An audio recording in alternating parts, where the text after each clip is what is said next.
Bonjour à tous, donc nous continuons dans nos halachot concernant la Haftara, mais avant de poursuivre, j'aimerais faire quelques petites précisions sur ce que nous avions dit dans notre précédente vidéo. On avait vu la dernière fois qu'il y avait deux cycles différents de lecture de la Torah.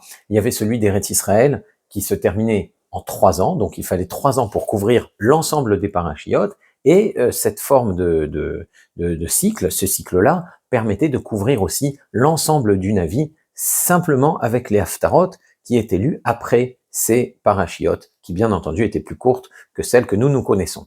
Et le cycle de lecture de la Torah de Bavel, celui qui a finalement été adopté par l'ensemble du Ham Israël, lui, couvrait la lecture de la Torah en 1 an. Alors on a pris cette habitude-là, et effectivement, nous aussi, on termine en 1 an la lecture de la Torah, et on a l'habitude de le terminer le jour de Simchat Torah, donc le jour de Shmini Atzeret.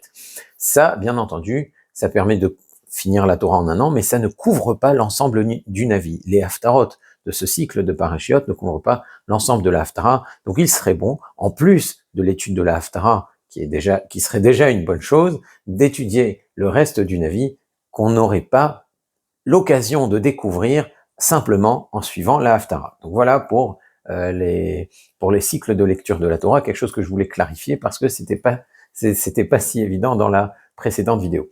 Et deuxième notion aussi, on a vu que les Chachamim avaient institué de lire 21 psukim, 21 versets dans les Nevi'im pour la Haftara. Effectivement, certaines Haftarot sont plus courtes, parce que le Shulchan Aruch précise, et il le dit au nom de la Gemara dans la Masechet Megillah, que dans le cas où on clôture un sujet entier, même si on n'a pas lu 21 psukim, on peut s'arrêter avant 21 psukim. Donc, on lit 21 psukim si on n'a pas terminé un sujet, c'est un minimum, et on peut en lire moins si on termine un sujet complet. Donc, dans un cas où, si vous connaissez des haftarot qui sont plus courtes que 21 psukim, c'est tout simplement qu'on a couvert la totalité d'un sujet. Alors, avant que l'imprimerie ne soit normalisée, à la fin du Moyen Âge donc, eh bien, toutes les haftarot, tous les livres même dans lesquels on pouvait lire, étaient des parchemins. La Gemara même était manuscrite. Donc la haftara était bien sûr lue dans des rouleaux de parchemin dans lesquels le Navi était écrit. Mais bien sûr, une fois que l'imprimerie s'est répandue, eh bien, on a commencé à lire la haftara, contrairement au Sefer Torah qui continue à se lire bien sûr dans des Sifrei Torah, hein, dans les rouleaux de la Torah, des parchemins écrits par un sofer. Eh bien, on a commencé à lire la haftara dans des chumashim. Et le Levouche, le Rav Mordechai Yafé, s'est beaucoup étonné de cela, et il ne trouvait pas tellement normal qu'on puisse lire dans des chumashim. Il dit c'est pas une lecture valable, je comprends pas.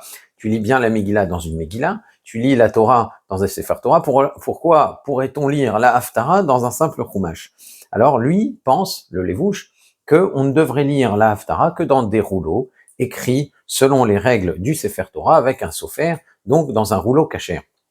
Le Gaon de Vilna, d'ailleurs, a beaucoup encouragé à lire la haftara dans des parchemins écrits par un sofer. Et c'est ce qu'encourage aussi le Mishnah Berurah. Maintenant, le Magen Avraham, lui, a défendu la coutume de lire sur des chumashim, et il dit que l'imprimer sur le papier, ça peut être considéré comme un livre écrit valable pour la haftara, ça veut dire que ce n'est pas une écriture concernant le Sefer Torah. Quand on dit qu'il faut écrire le Sefer Torah, il faut que ce soit manuscrit, il faut que ce soit par un sofer sur du parchemin, mais prendre du papier et imprimer, c'est pas valable pour la Torah. Il dit, mais cependant, pour l'institution de la haftara, imprimer sur du papier, eh bien, ça suffit pour que ce soit une écriture cachère, ça s'appelle un sefer valable. Ça s'appelle lire dans un sefer de Navi, que de lire sur un passage de Navi qui est imprimé. Alors bien, le Magen Avraham, il conclut quand même que ce serait préférable de lire dans un sefer de Navi qui est entier, c'est-à-dire plutôt que de lire juste le passage qui est imprimé à la fin de la paracha dans les chumashim, donc on a seulement une partie du Navi, on devrait lire dans un sefer de Navi entier. Vous avez un livre de Shmuel entier par exemple, eh bien vous lisez la haftara dans ce sefer-là, plutôt que simplement d'ouvrir le chumash et de lire le morceau qui a été extrait du Navi. Lire dans un Navi entier, c'est mieux. D'ailleurs, il y a des grands tanars qui sont imprimés justement pour cet effet, pour les Bate Knesiot, pour qu'on puisse lire la haftara dans un Navi entier. Alors, on n'a pas besoin de tout le Tanakh, il suffit que le Navi soit imprimé en entier pour suivre ce hidour du Magen Avraham. Et le Yechavedaat, lui, il encourage à lire la Haftara dans un Sefer Haftarot, c'est-à-dire un parchemin, où on aurait écrit uniquement les Haftarot, pas les Navi, pas le Navi, le livre du Navi en entier, mais uniquement les Haftarot, uniquement les passages de la Haftara, et c'est déjà quelque chose de mieux, bien sûr, qu'un chumash, et c'est déjà mieux que quelque chose d'imprimé même, puisque c'est écrit à la main sur un claf, sur un parchemin, même si on n'a pas tout le Navi, mais seulement uniquement les haftarot dans l'ordre des parachiotes. Donc idéalement, on devrait lire la haftara sur un Navi écrit sur le parchemin par un sofer. Si on n'en a pas la possibilité, eh bien, on pourra choisir le hidour du Magen Avraham de lire dans un avis entier imprimé, c'est plutôt facile à se procurer maintenant, ou dans un Sefer Haftarot, ça c'est ce que conseille le Yechavedat, donc le Rav Ovadia Yosef. Et enfin, si aucune de ces options n'est disponible, on peut parfaitement lire avec bracha la Haftara dans sa Chumash, en s'appuyant sur la coutume et en s'appuyant sur le Magen Avraham. Alors, combien de brachot récite-t-on avant la Haftara? Il y a bien entendu une série de brachot après la Haftara, mais avant la Haftara, on pourrait penser qu'il y a 2 bénédictions. En réalité, il n'y a qu'une beracha, une seule bénédiction. C'est Baruch ata Hashem Elokeinu melech haolam asher bachar bin viim tovim veratza bedivreim anei marim behemet. Cela, ça n'est que le début de la bracha. La chatima, la conclusion de la bracha, c'est Baruch ata Hashem Abocher Batora of Moshe Avdo, Uvinvie Abocher Batora of Moshe Avdo, Uvinvie Haemet Vehatzedek. Je crois que j'ai oublié une partie. En tout cas, le deuxième Baruch Ata Hashem n'est pas une deuxième bracha, mais la Khatima, la conclusion, la signature d'une seule et même bénédiction. Un petit peu comme Magen Avraham, on commence Baruch Ata Hashem Elokeinu Veloke Avotenu, et on conclut Baruch Ata Hashem Magen Avraham. De la même manière, au début du Birkat Hamazon, Baruch ata Hashem Elokeinu melech haolam, Hazan et haolam kulo betuvo, etc. Baruch ata Hashem Hazan et hakol. Eh bien là aussi, c'est une seule bracha, et quand on dit Hane Marim Behemet, en réalité, on n'a pas terminé la bracha. Pourquoi c'est important de le savoir? Parce qu'on ne doit pas répondre Amen tant qu'une bracha n'a pas été terminée. Si on répond Amen avant la conclusion de la bracha, c'est ce que l'on appelle un Amen Ketoufa ou Amen Chatoufa. C'est un Amen que l'on dit sur une bracha qui n'a pas été terminée, et ce n'est pas un Amen qui est valable, c'est même interdit. On doit absolument attendre la fin de la bracha avant de répondre Amen. Donc, Uvinvie Haemet Vehatzedek, et c'est seulement à ce moment-là qu'on doit répondre Amen. On ne doit pas répondre Amen avant. Donc, celui qui dit la bracha de la Haftara, le Kitzur Shulchan Aruch, lui l'encourage à ne pas s'arrêter, ne pas marquer l'arrêt après Ané Marim Behemet, parce que s'il marque l'arrêt après Ané Marim Behemet, des gens penseraient qu'il a terminé une bracha et répondraient Amen à ce moment-là. Or, c'est une erreur. On ne répond pas Amen à ce moment-là. Donc, il encourage à ne pas marquer l'arrêt après Ané Marim Behemet, mais à bien terminer la bracha. Baruch ata Hashem abocher batorah uvmoshe avdo uvinvie haemet vehatzedek, et à ce moment-là, laissez le tzibour répondre Amen. Dans le Minhag Séfarad, on a l'habitude de répondre Emet, justement, après Ané Marim Behemet, et ça ne pose pas le problème du Amen Chatoufa, on n'a pas répondu Amen, on a juste dit Emet pour acquiescer à cette partie de la bracha. Alors pourquoi il y a un avantage à ce minhag? C'est qu'au moins les gens ne vont pas répondre Amen pour rien. Donc à ce moment-là, dans ce cas-là, on peut marquer l'arrêt, puisque les gens ont l'habitude de répondre Emet et non Amen, ils vont pas répondre Amen pour rien. Donc il n'y a qu'une seule bracha à la fin, avant la lecture de la Haftara. Après la lecture de la Haftara, il y a une série de brachot, et concernant le minhag ashkenaz, bien sûr, on récite cette série de brachot, et c'est le tzibour qui répond Amen après chaque bracha. Mais dans le minhag séfarad, quand on a terminé une série de brachot, on répond Amen à sa propre bracha. Donc, a priori, normalement, le maftir devrait répondre Amen à sa propre bracha quand il la termine. Mekadesh Shabbat, par exemple, quand il termine Mekadesh Shabbat, le maftir devrait dire Mekadesh Shabbat et dire Amen à sa propre bracha, de la même manière qu'on dit Amen à sa propre bracha quand on termine la Hamida, Mvarech et Amo Israël Bashalom, Amen, ou Melech Mehulal Batishbachot, Amen, chaque matin à Yishtabar, puisqu'on termine une série de brachot. Maintenant, pour la Haftara, ça peut être surprenant, mais l'habitude ne s'est pas répandue. Et ça serait bien de répondre Amen au moins à voix basse, puisqu'on est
ou avant le maftir, a fortiori avant le maftir, on sera obligé de sortir un autre Sefer Torah pour pouvoir lire le passage du maftir et pour pouvoir dire les haftarot avec la bracha.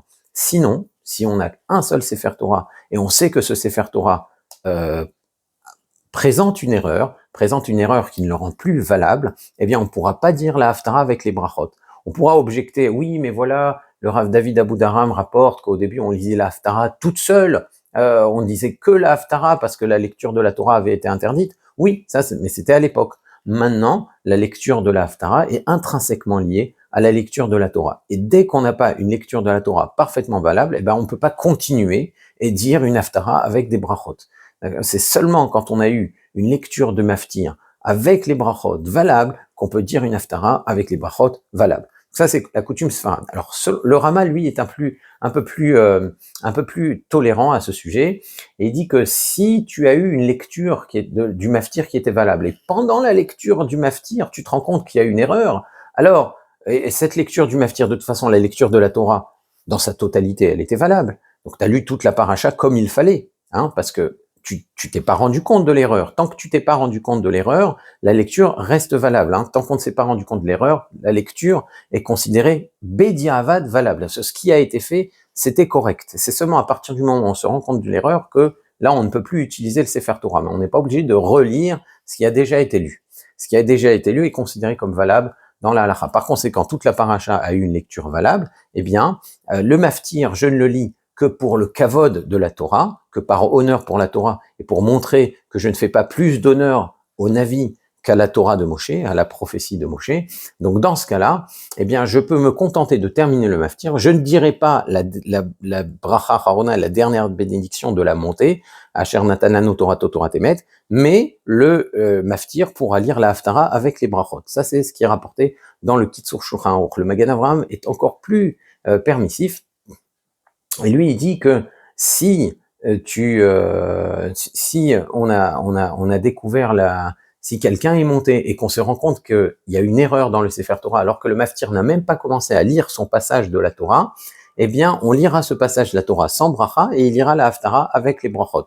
Le Kitsur Shulchan Aruch, lui, il va pas aussi loin et dira que dans ces cas-là, on laissera pas le maftir lire la haftara. Par contre, on va demander à celui qui est monté en septième, qui lui a eu une lecture valable, puisqu'on ne s'est pas rendu compte de l'erreur à ce moment-là, lui, il a eu une lecture valable, donc il pourra s'appuyer sur sa lecture du septième, c'est ce septième qui va lire la haftara. Bon, dans tous les cas, c'est mieux, bien sûr, d'avoir plusieurs Sifrei Torah disponibles, et à ce moment-là, quand on sort un autre Sefer Torah, on lit avec les brachot sans aucun problème, et on peut lire la haftara avec les brachot aussi sans aucun problème. Maintenant, effectivement, c'est compliqué de sortir un deuxième Sefer Torah quand c'est pas absolument nécessaire.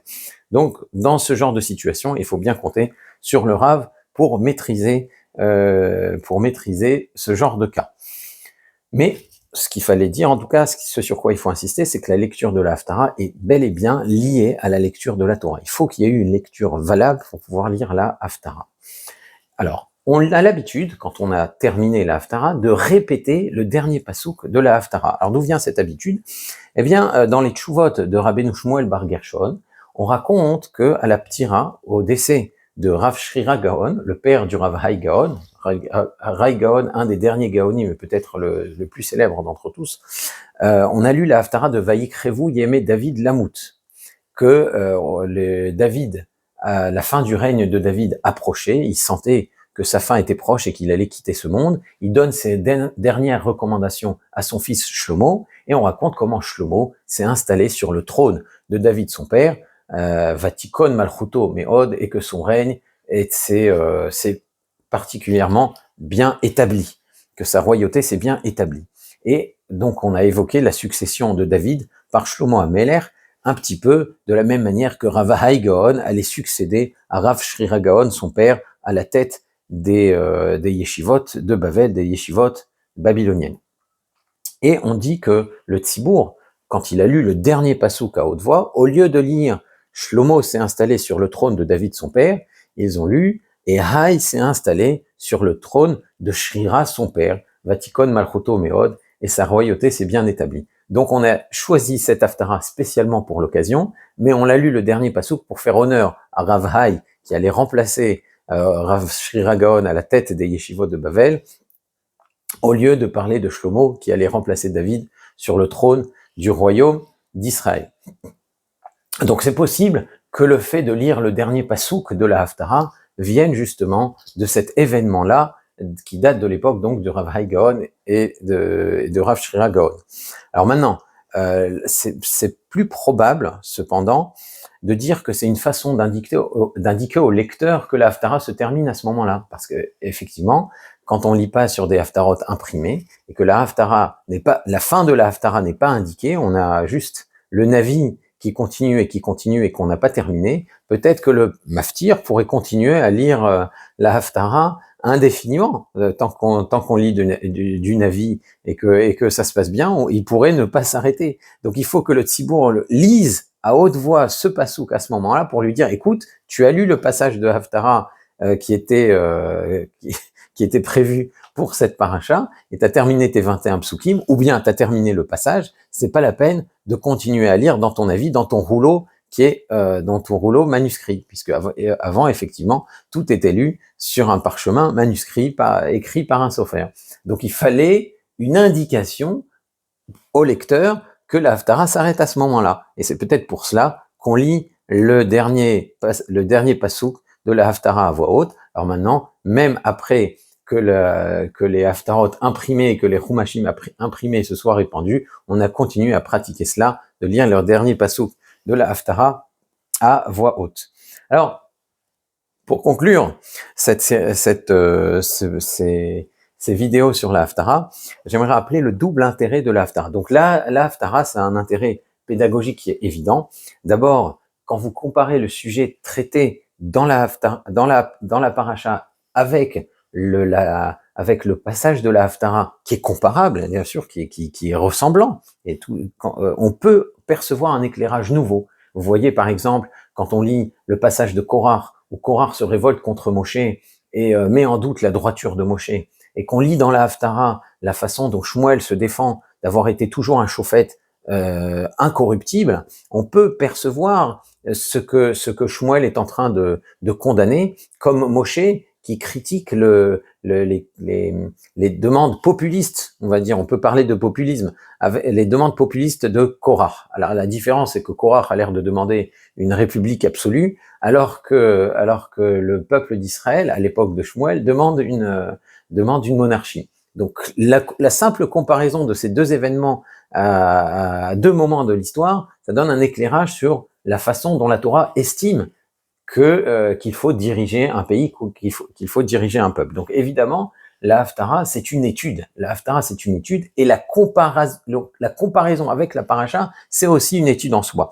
Mais on peut noter que la Haftara est adaptée à un événement avant tout. Hein. Contrairement à la lecture de la Torah qui est régulière, où on va appliquer systématiquement le principe de Tadir Kodem, ce qui est fréquent, ça passe avant, c'est-à-dire que on lira en tout premier lieu la paracha de la semaine. Si jamais Shabbat tombe Rosh Chodesh, on rajoutera la paracha de Rosh Chodesh après la paracha de la semaine et uniquement après la paracha de la semaine. Ça veut dire que ce qui prime, c'est ce qui est régulier. Si Rosh Chodesh, ça tombe aussi à Hanouka, eh bien on rajoutera aussi le Sefer de Hanouka, mais Hanouka étant moins fréquent que Rosh Chodesh, alors on le lira après Rosh Chodesh, donc d'abord la paracha, ensuite le passage de Rosh Chodesh, et ensuite seulement le passage de Hanouka. Ça c'est vrai pour la lecture de la paracha, mais pour la Haftara, c'est l'inverse, ce qui prime. On choisira d'abord l'événement, on va lire d'abord la Haftara de Hanouka, et c'est pour cela d'ailleurs que la lecture de la Haftara de Miketz c'est extrêmement rare, puisque tout le temps, la plupart du temps, en tout cas, la paracha de Miketz tombe pendant Hanouka, et c'est l'événementiel qui va supplanter le régulier. On va lire la Haftara de Hanouka plutôt que la Haftara de la paracha régulière, qui est celle de la paracha de Miketz.